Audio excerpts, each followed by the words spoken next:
sahabat namanya Zaid bin Harithah yang dulu dikenal dengan nama Zaid bin Muhammad itu. Kemudian setelah tabani adopsi itu dibatalkan menjadi Zaid bin Harithah atau namanya Usamah.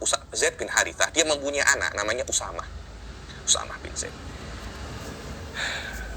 Antara dua anak ini warnanya itu beda. Satunya ireng, satunya putih. Loh, kok ini ireng, kok ini putih? Orang-orang munafikun ketika di Madinah, kesempatan kita boleh hantam Rasul Shallallahu Alaihi Wasallam daripada aspek ini. Wah, ini loh, sahabatnya Nabi anak zina. So, tengok, anak zina. Loh, kok iso? Iya, karena apa namanya? Satu hitam, satu putih, dan hal itu menyakiti Rasul. Kok ada kan Zaid bin Harithah ini kan anak angkat sama Aywa, ada hubungan khusus antara dia dan Nabi, yakni Nabi itu sayang dengan dia. Kok anaknya dituduh semacam itu? Akhirnya Rasul Shallallahu Alaihi Wasallam memanggil satu orang namanya Mujazziz al-Mudliji, yang ketika itu Bani Mudlij terkenal sebagai orang ahli kiafah. Akhirnya bagaimana caranya? Usamah dan Zaid dan anaknya ini ditutupi selimut, tinggal kakinya saja, kaki putih dan kaki hitam. Tidak ada yang tahu ini apa. Tidak tahu ini apa dan tidak tahu ini siapa. Dipanggillah Mujazziz. Piye menurutmu kaki ini? Katanya Mujazziz ini, wallahi, hadhil arjul ba'duha min ba'd. Ba'duha min ba'd. Maknanya iki duluran iki katanya. Iki duluran. Nabi Muhammad seneng. Langsung ngomong ke Sayyidah Aisyah, "Ya Aisyah, delok-deloken apa jenenge? Apa yang dikatakan oleh apa namanya? Mujazziz iku piye? Bahwasanya memang ada ada kemiripan antara struktur dua kaki ini gitu loh. Ada dua kaki ini. Walaupun kulitnya ndak mirip, tapi strukturnya itu mirip. Di sini Rasul Shallallahu Alaihi Wasallam mengakui bahwasanya kiafah itu bisa untuk thubutun nasab, dan itu ada babnya di Minhaj, namanya di Minhajut Thalibin, namanya babul kiafah. Terus begini, babul kiafah. Kalau sekarang, zuriyah Rasul sekarang, itu bisa nggak? Mungkin nggak itu di tes DNA untuk membuktikan? Ini karo ngopi iki. Tatuk medeni soalnya. Untuk membuktikan bahwa benar-benar itu keturunan Rasul. Cara menentukan DNA, kalau DNA itu kan ambil akarnya, terus sampel cabangnya kan begitu. Kita mesti paham dulu bahwasanya kiafah itu memang cara untuk thubutin nasab. Dan kiafah, jadi melihat kemiripan, itu tidak sekuat DNA. DNA sangat kuat sekali. Lebih kuat daripada kiafah. Akan tetapi, yang nomor 4 ini kan, yang pertama kan zawaju sahih. Iqrar, kemudian syahadah. Bayyinah atau syahadah. Sama saja, bayyinah atau syahadah. Sama. Yang keempat adalah kiafah atau himdun nawawi atau DNA ini. Yang keempat ini adalah cara yang paling lemah daripada kaifiyatu thubutin nasab. Karena dia itu lemah, dia tidak bisa untuk digunakan untuk thubutin nasab kecuali fi halatin khosoh, dalam konteks-konteks tertentu. Kapan itu? Jika tidak diketahui nasabnya ini siapa. Contohnya ada Sunan Gelut ini, Syekh Sabit Abil Fali. Kita tidak mengetahui dia nasabnya siapa. Bin siapa kita tidak tahu.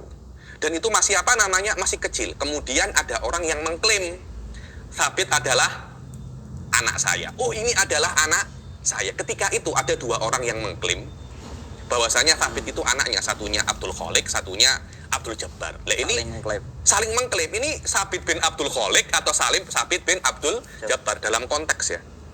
Kita tidak tahu siapa ayahnya. Kalau sudah tahu ayahnya siapa, loh, Sabit ini bin Hasan kok. Kemudian ada dua orang mengklaim ini adalah anak saya, tidak boleh. Apa guys teman dia kok sampai diklaim-klaim banyak orang? Wah, kita tanya, mungkin dia penjual Maduna gitu. Ketika orang itu nasabnya sudah ma'ruf, tidak boleh Anda menggunakan ini untuk mengganti nasab Anda. Jadi nasab Anda ada bin siapa? Abdul Jamal. Bin Abdul Jamal. Nasab ayah Anda sudah tahu, sudah ma'ruf Abdul Jamal. Semua orang tahu Anda itu Mundir bin Abdul Jamal. Anda iseng-iseng tes DNA kepada saya. Subhanallah, matching. Matching. Ini 100% sama. So, 100% sama. Apakah boleh Anda bertukar daripada bin Abdul Jamal menjadi bin Muhammad Bakir Assegaf? Apakah boleh semacam itu? Tidak boleh. Kenapa? Karena ada sesuatu yang lebih kuat. Apa? Zawajus sahih. Ada pernikahan yang sahih disaksikan oleh banyak orang. Ayah Anda menikah tahun 80, Anda lahir 5 tahun setelah menikah dalam kurun waktu pernikahan, dan itu mungkin. Ketika seorang anak lahir di dalam di dalam zona pernikahan yang mungkin istri itu untuk mengandung anak dalam pernikahan, maka Anda nasab kepada suaminya, kepada suami perempuan tersebut. Walaupun dia tidak mau, aku mau dua anak iki, itu urusanmu. Karena Anda sudah menikah dengan ibu saya, dan saya lahir di dalam kurun pernikahan itu. Saya adalah anak Anda, walaupun Anda tidak mengakui. Itu yang namanya zawajus sahih, dan itu yang paling kuat. Tidak bisa dinafikan hanya dengan kiafah atau dengan DNA. Tiba-tiba loh, ada orang qaif daripada Bani Mudlij mengatakan, wah, kok antara Sabit Abil Fadil sama Mundir kok ada kemiripan. Jangan-jangan imma Anda ini Mundir bin Abdul Jabbar atau Sabit bin Abdul Jamal, apa semacam itu. Tidak bisa. Kenapa? Karena sudah masyhur dari awal, bapak Anda berbeda, bapak Anda juga berbeda, dan semua menyaksikan pernikahannya, walaupun tidak menyaksikan perjimaannya ya, tapi menyaksikan pernikahannya kan. Cukup itu untuk menisbatkan anak yang turun daripada kurun waktu pernikahan ini adalah anak laki-laki tersebut. Jadi tidak bisa, yuk kita tes DNA yuk. Ternyata Anda DNA sama dengan saya. Ya sudah, Anda Assegaf saja. Tidak bisa. Terus bagaimana hujjatun syariah ini yang diberikan oleh Allah bahwasanya nasab yang paling kuat dengan zawajus sahih. Kalau hanya dengan DNA Anda menjadi Assegaf, kita secara otomatis menafikan pernikahan sahih itu. Soal DNA itu kalau lewat jalur perempuan masih jalan nggak? Artinya kalau Rasulullah itu kan ya lewatnya perempuan ya, Sayyidah Fatimah gitu. Itu masih jalur gitu. Padahal tadi di awal dikatakan kalau jalur nasab itu kan selalu jalur laki-laki. Padahal tapi kan di Habib sendiri justru malah jalurnya ada yang lewat. Itu dia, saya katakan dari awal, Anda mesti paham, nasab itu bukan perkara insani, tapi dia itu perkara syar'i. Ketika Anda ngomong ini perkara syar'i, maknanya itu murni daripada Allah Subhanahu wa taala. Jadi kalau Allah itu menginginkan dari awal, oh tidak, nasab ke perempuan, selesai masalah. Jadi Anda bin ibu Anda. Semacam itu. Tapi Allah mengatakan nasabnya daripada laki-laki. Selama hukum ini itu dibuat oleh Allah, ya itulah yang namanya wad'un syar'iyyun, maka Allah sendiri yang berhak untuk merubahnya. Khusus untuk keturunan Nabi ada beberapa hadis, Fatimah but'atun minni, menunjukkan bahwasanya khusus untuk anak Nabi itu yang perempuan nasabnya sama seperti laki-laki. Maknanya kepada Sayyidah Fatimah akan menyambung kepada Rasul Shallallahu Alaihi Wasallam. Seperti hukumnya dalam Sayyidah Fatimah itu seperti Sayyidah Fatimah itu anak laki-laki. Khususnya semacam ini tidak ada masalah. Kenapa? Karena memang ini adalah hukum syar'i, yang hukum syar'i itu murni daripada iradah Allah Subhanahu wa taala. Seperti Nabi mempunyai syariat-syariat yang khusus. Nabi itu ya wajib tahajud, dia boleh untuk menikah lebih daripada 4. Begitu pula Nabi mempunyai khususiyah bahwasanya anak perempuannya, khusus Sayyidah Fatimah, nasabnya seperti nyambung kepada Rasul Shallallahu Alaihi Wasallam. Dan juga yang nasabnya kepada Sayyidah Fatimah mempunyai syariat khas. Kita mengetahui Bani Hashim dan Bani Muttalib, yakni Bani Hashim khususan secara muttafaq alaihi, yakni bainal madhaib alal aqal Imam Malik, mempunyai syariat khas. Tidak boleh menerima zakat. Itu kenapa? Itu semuanya adalah khususiyah daripada syariat. Yang mana syariat ini bukan kita yang bukan kita yang membuat, bukan. Kita ini hanya objek daripada syariat Allah. Kita hanya objek daripada syariat, dan kita diwajibkan untuk ittiba itu gitu loh. Terus kalau misalnya ada penemuan nasab dulu itu kan banyak habaib yang konon mastur atau menyembunyikan diri di masa Belanda. Terus di masa berikutnya ada tokoh-tokoh penting yang oh kamu ini saya buka nasabnya kata oleh para ahli-ahli nasab yang kayak gitu.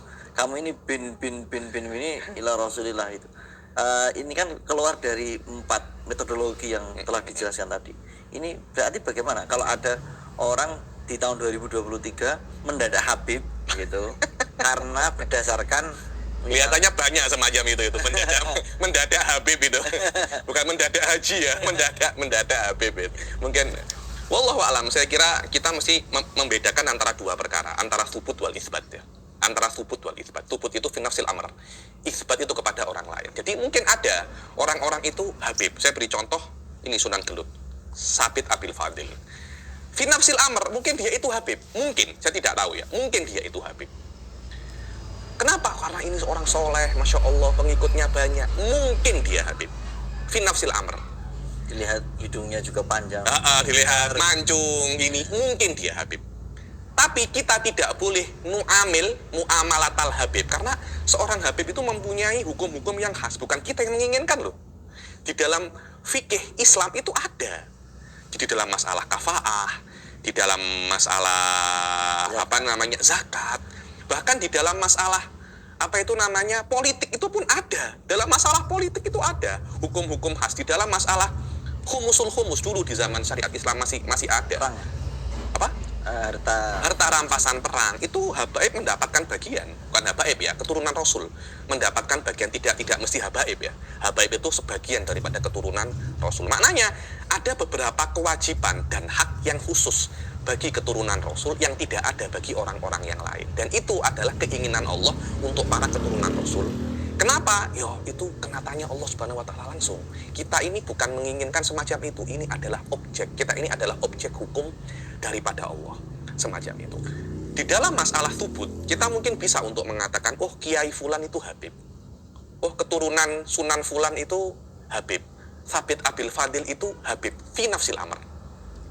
Tapi kita sebagai manusia tidak bisa untuk memberikan hukum-hukum yang khas bagi para keturunan, untuk para keturunan Rasul, untuk orang-orang yang tidak terbuktikan, tidak terbuktikan dengan jalan-jalan yang ilmiah. Tidak bisa. Tidak bisa. Dan ini adalah syariat Islam. Walaupun lewatnya mukasyafah. Tidak bisa. Mukasyafah tidak bisa dijadikan dalil.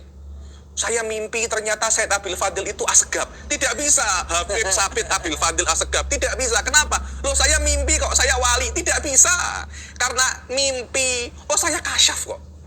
Ditelok kasyaf, ada lagi saya pernah dengali ambune iki ambu-ambu Habib iki. Tidak bisa semacam itu. Ada cara-cara yang khas, cara-cara yang isbat itu harus hujjah. Makna hujjah itu bisa dibuktikan secara ilmiah. Secara ilmiah itu ya imma kembali kepada his, kepada akal, atau khobarus sodik. Satu dari tiga perkara ini. Kalau Anda melihat di dalam Robitoh Alawiyah, cara isbatun nasab sudah sangat hebat sekali. Sangat hebat sekali. Akan kembali ke satu pada tiga perkara ini. Saya ingin Sabit Abil Fadil ini menjadi asegab. Itu saya ingin.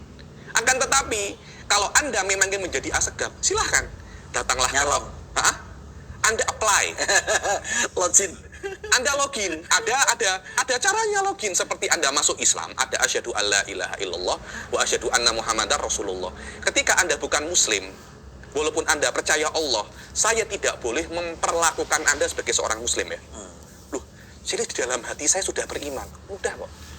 Ngomong ke saya asyhadu alla ilaha illallah wa asyhadu anna muhammadar Rasulullah. Ketika itu saya akan perlakukan Anda sebagai seorang muslim. Seorang muslim mempunyai hak yang khusus ya. Anda boleh menikah dengan muslimah ya. Kalau mati dirawat sebagai seorang muslim, dikuburkan di pemakaman muslim, boleh didoakan, boleh dikirimi yasin. Non muslim tidak boleh. Loh, saya ini percaya Allah loh. Itu urusan Anda. Urusan saya, Anda mesti membuktikan kepercayaan Anda kepada Allah dengan syahadat. Syahadat adalah syartun li ijra'il ahkam dunyawiyah.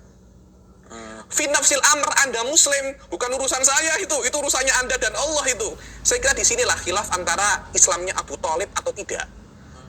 Apakah Abu Thalib itu muslim atau tidak? Tengok, dia tidak bersyahadat. Tapi dia meyakini, kenabian Nabi Muhammad dan Allah itu adalah Tuhan. Apakah itu cukup untuk menjadi seorang muslim? Cukup. Tapi apakah itu cukup untuk memperlakukan dia sebagai seorang muslim? Tidak cukup. Berarti begini. Sama ketika saya ingin mengatakan Syekh Sabit Abil Fadil ini asegab atau alidrus atau al-habsi, tidak bisa semacam itu kecuali Anda datang ke ada cara yang resmi dalam Robitoh Alawiyah itu, Anda login ke sana, Anda Anda apply. Ini ayah saya, ini. Matching nggak dengan apa yang ada di Anda? Oh, tidak matching. Maknanya kami tidak bisa untuk memberikan Anda gelar Habib, gelar Sayyid. Anda Sayyid atau tidak, wallahu a'lam. Tapi kami tidak akan memberikan Stempel itu. legitimasi, karena legitimasi daripada kami itu untuk ahkam duniawiyah. Misalnya Untuk ahkam dunia, jadi Anda diperlakukan sebagai seorang Habib, Anda itu sebagai keturunan Rasul, Anda tidak berhak menerima zakat, kafaahnya semacam mana, semacam itu. Wallahu a'lam. berarti kalau ada orang masuk Islam di dalam kamar, dia bersyahadat fi nafsil amri, dia diterima oleh Allah. Dia oleh Allah, dia akan masuk surga. Maksudnya, tapi tetangganya Oh, enggak mau boleh. dia mati ya Enggak boleh dimandikan. Mau dimandikan. Nggak tahu. Oh, dia mau disolati, enggak boleh karena dia tidak mengetahui keislaman Oke. orang ini. Pentingnya mendeklar kayak begitu ya. Iya toh. Karena itu kan kita itu kena menghukumi dengan doahir, bukan dengan saroir. Wallah yahkumu bisab. Nahkumu bidzawair. Wajib itu. Wajib kita dengan doahir. Karena yang bisa menghukumi saroir itu hanya Allah dan Nabi. Kalau Anda menghukumi dengan saroir, ya ima Anda Allah, ya ima Anda Nabi. Nggak boleh, kita kan manusia kan. Saya kan tidak tahu hati Anda kan. Iya. Dohirnya Anda ini kan muslim kan. Hati Anda muslim atau tidak? Ya hanya Allah yang tahu kan. Tapi saya sebagai seorang manusia, saya wajib memperlakukan Anda sebagai seorang muslim. Kurang dalil apa Anda itu muslim? Nggih kopiah, ireng, gawe sarung. Namanya saja Muhammad Mundir. Masa saya mau tanya, Anda muslim kan? Ya kan nggak elok kan semacam itu kan. Saya kena menghukumi Anda dengan dohir Anda, dengan atribut Anda. Terus begini, kalau ngomong Habib soal tadi sikap-sikap ya, apa ada sikap khusus yang harus, misal saya ajam ya, saya harus bersikap khusus yang diatur oleh syariat. Kalau dengan Habib harus cium tangan, harus memuliakan, kalau punya duit ya harus diberikan. Sebatas mana pemuliaan ajam ini kepada Habib, atau yang penting nggak menyakiti, sudahlah cukup itu. Bagaimana? Saya kira ada beberapa level ya, ada level yang paling rendah dan level yang paling tinggi. Yakni saya kira untuk di dalam kasus habaib yang saya pahami, yakni minimal Anda tidak menyakiti mereka. Tidak. Itu sudah cukup memuliakan namanya. Sudah cukup memuliakan mereka. Yakni jangan Anda itu menyakiti mereka, karena saya lihat akhir-akhir ini bukan di Indonesia ya, di negara Konoha itu, karena tahu orang ini Habib, malah malah dirusak reputasinya, disakiti, dilarang untuk berceramah atau difitnah yang macam-macam gitu. Yakni hal-hal semacam itu jangankan untuk para habaib ya, untuk orang biasa saja itu tidak boleh, apalagi untuk para habaib. Adapun daripada aspek kita harus memberi uang pada habaib, saya kira itu tidak wajib itu. Anda ingin memberi silahkan, tidak ada masalah. Seperti Anda ingin memberi kawan Anda, adik Anda, tidak ada masalah. Seperti itulah Anda memberi kepada para habaib. Saya kira semacam itu. Tidak ada sesuatu yang Anda harus memberikan kewajiban, Anda wajib semacam ini, Anda harus memberi uang. Adapun cium tangan, wallahu alam, kalau Anda merasa bahwasanya ini adalah keturunan Rasul Shallallahu Alaihi Wasallam, ada darahnya Rasul, saya kira cium tangan sendiri itu di dalam etikat Anda, ketika itu Anda beretikat itu ada berkahnya, tidak ada masalah. Wajib tidak ya. Artinya seumur tidak cium tangan tidak sampai level dosa. Tidak ada itu, tidak ada. Mana dalilnya? Tidak ada itu. Kewajiban itu sudah wadih. Rukun Islam hanya 5, tidak ada rukun Islam yang harus mencium tangan para habaib. Tapi jangan-jangan itu menyakiti Habibnya. Aku Habib, kamu malah gak cium tangan saya. Itu yang salah Habibnya menurut saya. Oh, bukan yang salah Habibnya ya. Ini mestinya diberi edukasi bahwasanya mencium tangan seseorang siapapun itu, bukan hanya Habib ya, mencium tangan siapapun tidak wajib. Itu hanyalah aspek menghormati. Yakni menghormati tidak mesti dengan mencium tangan ya. Mungkin yang kalau wajib mencium tangan mungkin hanya wajib kepada orang tua dan guru saja. Kan ada orang yang tadi dalam konteks tidak menyakiti itu, orang-orang ajam itu banyak yang takut jangan-jangan kalau tidak disobyo-sobyo, tidak dicium tangan, tidak di sini, jadi dia sakit sehingga malati gitu. Itu gimana? Enggak itu. Enggak ya? Saya kira enggak sampai semacam itu. Itu menurut saya karena husnudonnya orang-orang terhadap para habaib dan itu sangat bagus sekali ya. Karena Anda sulit semacam ini ya. Kita kalau melihat orang yang berjasa besar terhadap kita, contohnya adalah Bung Karno, yang mana beliau terkenal sebagai proklamator Indonesia. Kita mesti menghormati jasanya, jasa yang sangat besar. Kalau tanpa Bung Karno, perjuangan Bung Karno dan pahlawan-pahlawan terdahulu, mungkin kita akan masih dijajah oleh Belanda kan. Jadi ada semacam minnah, ada semacam hutang budi kita kepada para pahlawan terdahulu. Karena itu secara normalnya kita mesti menghormati anak-anak para pahlawan, anak-anak Bung Karno. Kita hormati dia, kita hormati karena ayahmu berjasa kepada kita. Dan saya kira itu adalah normal sebagai manusiawi di dalam konteks kenegaraan, tidak